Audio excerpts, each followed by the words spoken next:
আসসালামু আলাইকুম ওয়া রাহমাতুল্লাহি ওয়া বারাকাতুহু। নাহমাদুহু ওয়া নুসাল্লি আলা রাসূলিহিল কারীম, আম্মা বা'দ। এসে গেল রবিউল আউয়াল মাস।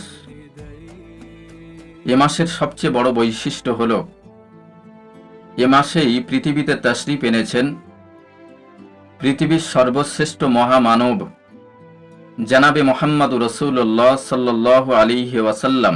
বিভিন্ন সিরাত গ্রন্থের বর্ণনা অনুযায়ী এ মাসেই তার আগমন, এ মাসেই তার ওয়াফাত।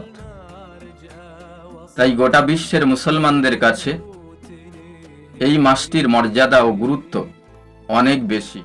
মহান আল্লাহ পাক রব্বুল আলামিন এই পৃথিবীতে যত নেয়ামাত দান করেছেন, সবচেয়ে বড় ও শ্রেষ্ঠ নেয়ামাত হল আমার আপনার নবী সরওয়ারে কায়নাত আহমদে মুজতাবা পিয়ারা নাম মুহাম্মদ সাল্লাল্লাহু আলাইহি ওয়াসাল্লাম।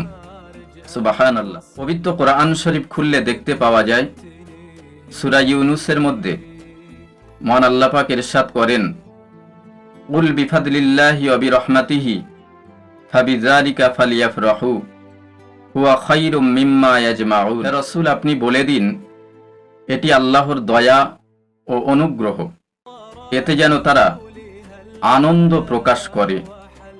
তাই এই বরকতময় মাসে রাসূল পাক সাল্লাল্লাহু আলাইহি ওয়াসাল্লামের জীবনচরিত, তার সুন্নাত ও শিক্ষা চর্চার মাধ্যম দিয়ে তার প্রতি ভালোবাসা, মোহাব্বত, কৃতজ্ঞতা প্রকাশ করা মুসলমানদের কাছে অন্যতম একটি প্রধান ইবাদত। আল্লাহ পাক রব্বুল আলামিন আমাদের সকলকে সঠিক বোঝার এবং আমল করার তৌফিক দান করুন।